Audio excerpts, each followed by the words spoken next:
friends, how are you? Questions हैं. Following are the amplifying systems available. Sequence in terms of increasing order of voltage gain. देखिए, voltage gain के बारे में अगर आपको पता है तो मैं यहाँ पे लिख देती हूँ. जैसे ये कॉमन बेस है, ये कॉमन एमीटर है, ये कॉमन कलेक्टर है, ये वोल्टेज गेन है. तो इसका स्मॉल होता है 150, इसका हाई होता है कॉमन एमीटर का 500 और कॉमन कलेक्टर का वोल्टेज गेन लेस देन 1 होता है. करंट गेन जो कॉमन बेस का होता है लेस देन यूनिटी होता है. इसका हाई होता है कॉमन एमीटर का 100, इसका भी हाई होता है. करंट गेन मतलब 100 होता है. ठीक है. इनपुट रेजिस्टेंस अगर आप देखो तो इनपुट रेजिस्टेंस इसका वेरी लो होता है, इसका लो होता है कॉमन एमीटर का, और इसका हाई होता है कॉमन कलेक्टर का. ये होता है करीबन 750 किलो ओम्स. आउटपुट रेजिस्टेंस जो होता है ये वेरी हाई होता है, मेगा ओम्स में होता है. इसका हाई होता है 10 किलो ओम्स में होता है. यहाँ लो होता है 50 ओम्स में होता है. फेज शिफ्ट जो होता है इसका 0 डिग्री होता है कॉमन बेस का, इसका 180 डिग्री होता है, इसका 0 डिग्री होता है. तो यानी कि इसने बोला in terms of increasing. Common base का क्या होता है 150, कॉमन कलेक्टर का लेस देन 1, कॉमन एमीटर का हाई होता है, और ओपेम का इन्फानाइट होता है. ओपन का इन्फानाइट होता है, दैट मीन्स प्रैक्टिकल के लिए तो हम 10 टू द पावर 6 होता है, लेकिन इसका होता है. तो इसीलिए इसका वोल्टेज गेन कैसा होगा, कॉमन कलेक्टर का वोल्टेज गेन लेस देन 1. उसके बाद किसका आएगा, कॉमन बेस का आएगा जिसका 150 है, फिर कॉमन एमीटर का आएगा जिसका हाई है, और फिर ओपेम का आएगा. ठीक है. तो यहाँ पे आप देखो कितना हो जाएगा इसका. कॉमन कलेक्टर मतलब B A C and D.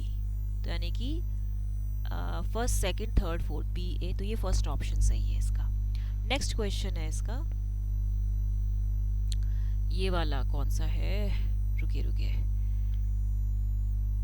Select any one source and short circuit all other voltage sources. Means what are the steps required in sequence to solve a circuit using superposition theorem. Superposition theorem मैंने आपको बताया था that the response in any element of a linear bilateral RLC network containing more than one voltage or current source is the algebraic sum of the responses produced by the independent source when each of them is acting alone.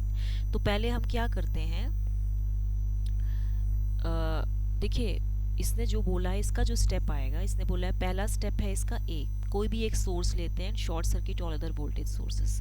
दूसरा होगा ये C, open all current sources if the internal impedance is not known, if known replace them by their impedances. Current sources को हम क्या करते हैं, open circuit करते हैं, वोल्टेज सोर्स को हम शॉर्ट सर्किट करते हैं. फिर उसके बाद थर्ड ऑप्शन है आपका फाइंड आउट द करंट और voltage across the required element due to the source under consideration. ठीक है. फिर लास्ट स्टेप होता है आपका add all the individual effects produced by the individual sources to obtain the total current in or across the voltage element. तो आपका जो है ACBD हो जाएगा. ठीक है. नेक्स्ट क्वेश्चन है आपका, a given semiconductor is doped by phosphorus at different doping concentrations given below. Sequence then in terms of decreasing conductivity. देखिए कंडक्टिविटी किसी भी मटेरियल की depends on the number of free carriers. Number of free carriers पर depend करता है. Two types of carriers होते हैं, एक तो होल होता है और एक इलेक्ट्रॉन्स होता है. ठीक है. Holes can be generated by doping semiconductor with trivalent impurity. हम इसमें ट्राइवेलेंट इम्प्योरिटी डालते हैं, जैसे बोरॉन, एल्यूमिनियम, इसको पी टाइप बोलेंगे. एंड इलेक्ट्रॉन्स में क्या होता है कि elements can be generated by doping the semiconductor with a pentavalent impurity, with a pentavalent impurity, जैसे आर्सेनिक हो गया, फास्फोरस हो गया. तो रिजल्टेंट सेमीकंडक्टर को हम एन टाइप बोलते हैं. तो कंडक्टिविटी होती है sigma is equal to Q mu N N होता है. तो सिग्मा कंडक्टिविटी हो गई एन टाइप की, क्यू मैग्नीट्यूड ऑफ चार्ज हो गया, mu N mobility of electron हो गया, एंड डोपिंग कंसंट्रेशन हो गया. तो यहाँ पे जो सिग्मा है it is proportional to N D. More the doping concentration more will be the conductivity. जितनी ज़्यादा डोपिंग कंसंट्रेशन होगी उतनी कंडक्टिविटी होगी. तो डिक्रीजिंग ऑर्डर कंडक्टिविटी की क्या है, इसने क्या बोला है, डिक्रीजिंग. सबसे ज़्यादा डोपिंग किसकी है, इसकी है, डी की. फिर किसकी है आपकी, बी की. फिर किसकी है आपकी, सी की. फिर किसकी है आपकी, 4 की. तो यानी कि ये कैसे हो जाएगा, डी इसकी कंडक्टिविटी ज़्यादा है, फिर कंडक्टिविटी B की ज़्यादा है, फिर कंडक्टिविटी C की ज़्यादा है, फिर कंडक्टिविटी A की ज़्यादा है। आप ऑर्डर देखो, 10 की पावर 15, 10 की पावर 14, 10 की पावर 13, फिर 10 की पावर 12। तो आपका आंसर क्या आएगा? DBCA। ठीक है। नेक्स्ट क्वेश्चन है tacho generator, LVDT, synchro, servo motors. देखिए टैको जनरेटर क्या होता है? It is an electromechanical mechanical generator capable of producing electrical power, जो इलेक्ट्रिकल पावर जनरेट करता है from mechanical energy, usually turning of the shaft. तो इसमें वोल्टेज जो होता है it is proportional to the speed, shaft speed. Shaft speed पे ये प्रोपोर्शनल होता है, किसमें? टैको जनरेटर में। ठीक है, तो ए का फोर्थ होगा rotary motion into an electrical signal. LVDT क्या होता है? Linear variable differential transformer. ये पैसिव इंडक्टिव ट्रांसफार्मर होता है that works by the principle of variable inductance. तो इसीलिए इसका डिस्प्लेसमेंट को वोल्टेज में कन्वर्ट करता है। थर्ड ऑप्शन होगा। ये डिस्प्लेसमेंट एंड पोजीशन को मेजर करता है। ठीक है, फिर सिंक्रो। सिंक्रो में क्या होता है? रोटेटिंग ट्रांसफार्मर होता है। That means the term synchro is a generic name for a family of inductive devices that works on the principle of rotating transformer. तो ये एक आउटपुट वोल्टेज प्रोड्यूस करता है depending on the angular position of rotor. Servo motor में क्या होता है? Servo motor में होता है electrical to mechanical signal. It is a simple electric motor controlled with the help of servo mechanism. इसमें दोनों होता है, AC and DC servo motor. It depends on the control mechanism. तो आपका राइट आंसर कौन सा हो जाएगा?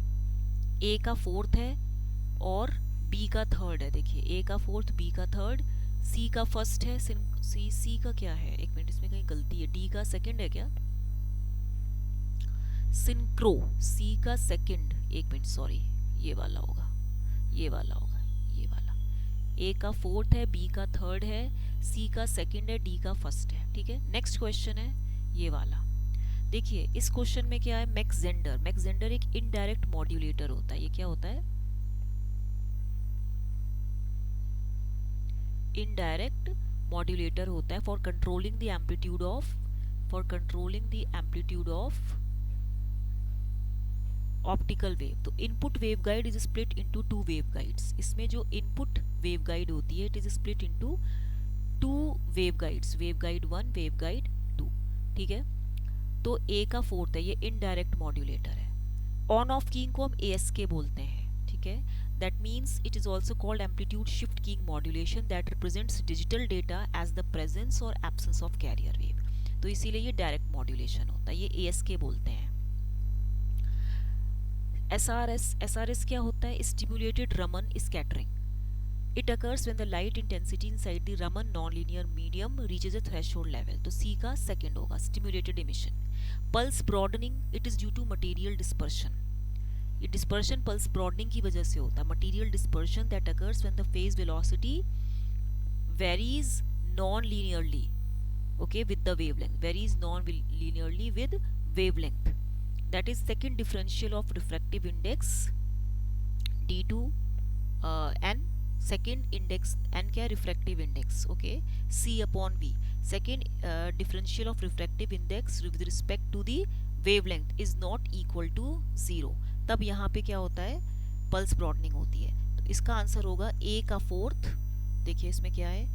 ए का फोर्थ है, बी का फर्स्ट है, सी का सेकेंड है एंड डी का थर्ड है। तो ए का फोर्थ, बी का फर्स्ट, सी का सेकेंड, डी का थर्ड। ठीक है, नेक्स्ट क्वेश्चन है ये वाला, super heterodyne receiver. Super heterodyne receiver क्या होता है? मैंने आपको बताया था it is used to receive the amplitude modulated signal. To receive amplitude modulated signal it utilises a frequency band of 535 kilohertz to 1605 kilohertz. Carrier frequency range जो होती है 540 किलोहर्ट्ज टू 1600 किलोहर्ट्ज होती है।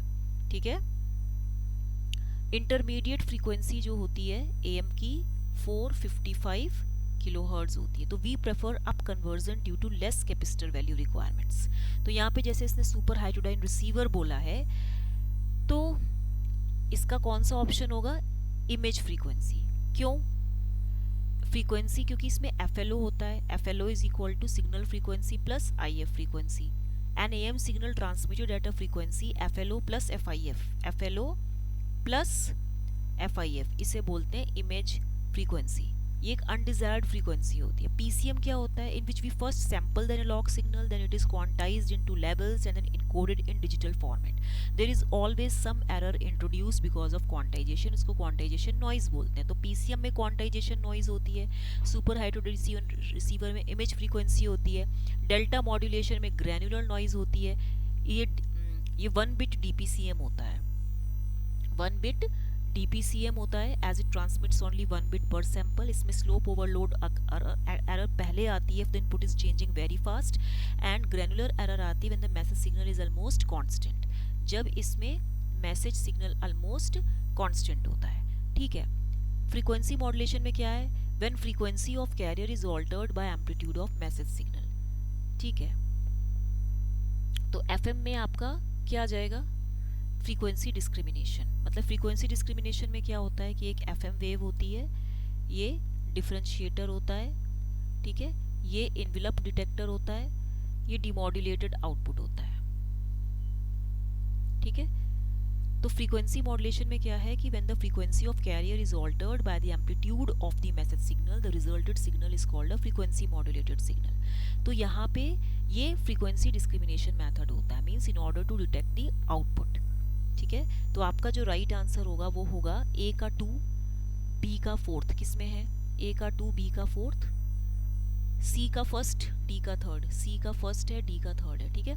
नेक्स्ट क्वेश्चन है ये वाला। ये question frequency से रिलेटेड हमेशा आता है, मैंने आपको बताया भी था।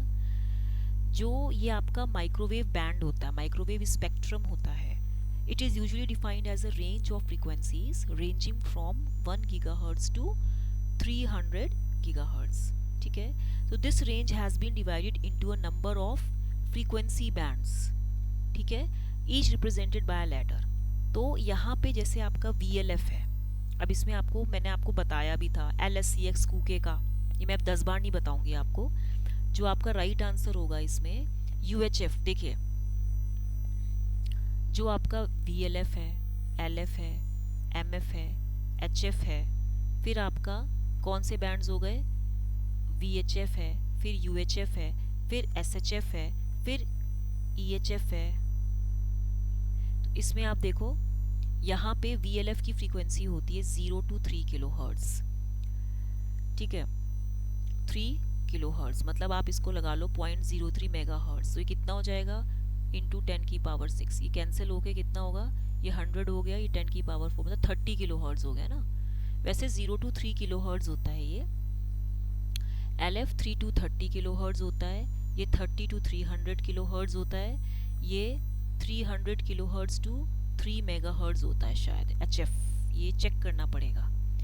VLF वेरी लो फ्रीक्वेंसी, जैसे मान लीजिए वेरी लो फ्रीक्वेंसी है तो वेरी लो फ्रीक्वेंसी 0.003 मेगाहर्ट्ज से लेके 0.03 मेगाहर्ट्ज। अगर मैं इसे किलो में चेंज करूं किलोहर्ट्ज में तो ये 0.003 इंटू 10 की पावर 6, तो 3 इंटू 10 की पावर 6 माइनस 3, तो 3 इंटू 10 क्यूब, तो 3 किलोहर्ट्ज हो गया। तो ये ये 3 किलोहर्ट्ज से 30 किलोहर्ट्ज होता है, ये 30 किलोहर्ट्ज से 300 किलोहर्ट्ज हो गया, ये 300 किलोहर्ट्ज से 3 मेगाहर्ट्ज हो गया, और ये HF 3 to 30 मेगाहर्ट्ज होता है, और VHF 30 to 300 मेगाहर्ट्ज होता है, UHF 300 मेगाहर्ट्ज से 3 गीगाहर्ट्ज, ये 3 to 30 गीगाहर्ट्ज, और ये 30 to 300 गीगाहर्ट्ज होता है। अगर आपको ये समझ में आया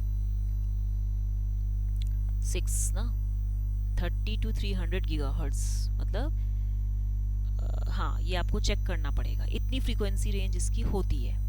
तो यहाँ पे जो आपका राइट आंसर आएगा वो क्या आएगा? इसमें UHF की फ्रीक्वेंसी होगी आपकी HF की 3 to 30 to 300 megahertz, HF, VHF, UHF 300 to 3 gigahertz, तो ये UHF होगा। मैंने यही बताया UHF का। देखिए 300 मेगाहर्ट्ज से 3 गीगाहर्ट्ज है, तो 300 मेगाहर्ट्ज से 3 गीगाहर्ट्ज ही तो है, ये 3000 इंटू 10 की पावर 6, तो 3 गीगाहर्ट्ज हो गया ना ये, तो 3 गीगाहर्ट्ज तक होता है UHF। ठीक है। अब आप MF देखो, MF में मैंने आपको बताया था HF होता है 3 to एक minute, MF medium frequency band 300 kilo hertz से 3 मेगा हर्ट्ज, तो ये सही लिखा है 300 किलो हर्ट्ज से 3 मेगा हर्ट्ज तक होता है, तो ये 3 मेगा हर्ट्ज है ना। का बैंड होता है 26 to 40, सी बैंड होता है 4 to 8 गीगाहर्ट्ज। मैं कई बार बता चुकी हूँ, तो इसका जो ऑप्शन आएगा वो लास्ट ऑप्शन होना चाहिए। दैट मीन्स उसमें मैंने लिखा नहीं है, ए का फोर्थ, बी का फर्स्ट, सी का सेकंड, डी का थर्ड। ठीक है, ठीक है। नेक्स्ट क्वेश्चन है आपका storage class and storage initial value scope. देखिए, स्टोरेज क्लासेस जो होते हैं they are used to fully define a variable. Storage class हमें बताते हैं where the variable would be stored, मतलब fully define variable. Storage class tells us that where the variable would be stored, कहाँ पे variable store होना चाहिए, what will be the initial value of the variable, इसकी value क्या होगी। If initial value is not specifically assigned that default value, अगर initial value की specifically कोई वैल्यू असाइन नहीं है तो डिफॉल्ट वैल्यू आएगी। So what would be the scope of variable and lift off variable. Explanation, 4 types of storage classes हैं, auto है, register है, स्टैटिक है एंड एक्सटर्न है। तो यहाँ पे देखिए, जैसे इसने पूछा है ना, इसमें क्या आता है, इसका ए का थर्ड होगा मेमोरी। ऑटो में मेमोरी, गार्बेज एंड लोकल आता है। ठीक है, मेमोरी डिफ़ॉल्ट वैल्यू गार्बेज होती है, स्टोरेज मेमोरी होती है इसमें, और जो इसमें स्कोप है वो होता है आपका local to the block in which variable is defined. ठीक है, रजिस्टर में storage is in CPU registers, default garbage value होती है and scope local to the block होता है, तो यही वैल्यू आएगी। बी का सेकेंड होना चाहिए, सॉरी बी का फर्स्ट। सी का फोर्थ होगा स्टैटिक। स्टैटिक में क्या होता है, स्टोरेज मेमोरी होती है, डिफ़ॉल्ट वैल्यू 0 होती है, scope is local to the block in which variable is defined. ठीक है, उसके बाद जो आपका एक्सटर्न है, इसमें स्टोरेज मेमोरी होती है, डिफ़ॉल्ट वैल्यू 0 होती है, स्कोप ग्लोबल होता है। तो इसका जो राइट आंसर होगा वो होगा ए का थर्ड, बी का फर्स्ट, सी का फोर्थ एंड डी का सेकंड। ठीक है, तो ए का इसमें भी मैंने ऑप्शन वो आया नहीं है, तो आप इसमें लिख सकते हो ए का थर्ड है, बी का फोर्थ है, सी का सॉरी बी का फर्स्ट है, सॉरी बी का फर्स्ट है, तो बी का आपका फर्स्ट हो जाएगा, सी का फोर्थ होगा, डी का सेकंड होगा। ठीक है, नेक्स्ट क्वेश्चन है पीकॉन। देखिए, ये जो पीकॉन है ये पावर कंट्रोल रजिस्टर होता है। It as the name suggests it is used to control the 8051 micro controller power modes. 8051 micro controller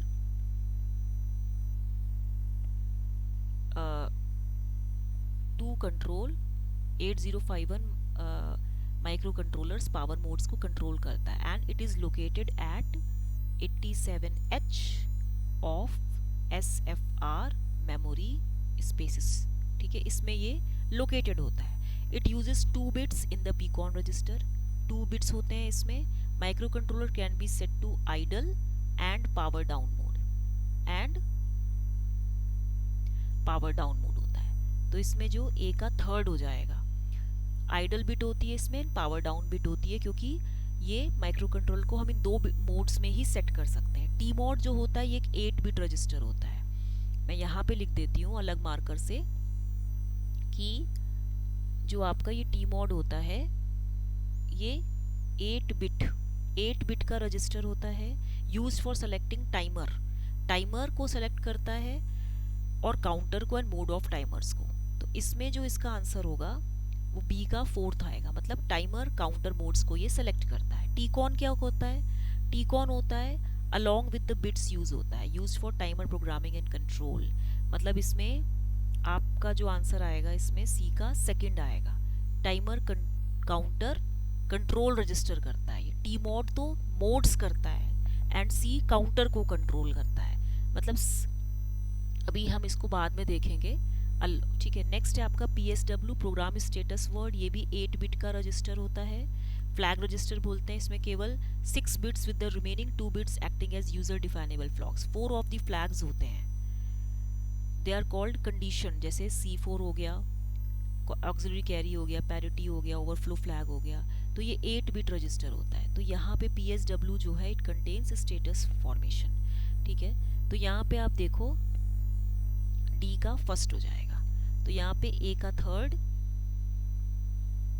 B का फोर्थ, C का सेकंड, D का फर्स्ट, ठीक है। तो ये मैंने आज आपको इतना बताया है, इसको लाइक शेयर सब्सक्राइब करना मत भूलिएगा, इसको प्लीज़ नोट डाउन कर लीजिए क्योंकि ये क्वेश्चंस घुमा फिरा के आते ही आते हैं, ठीक है। ओके, तो अभी हम क्या करें, कहाँ से देखें, तो ये क्वेश्चंस के आप नोट्स बना लीजिए। Thank you very much.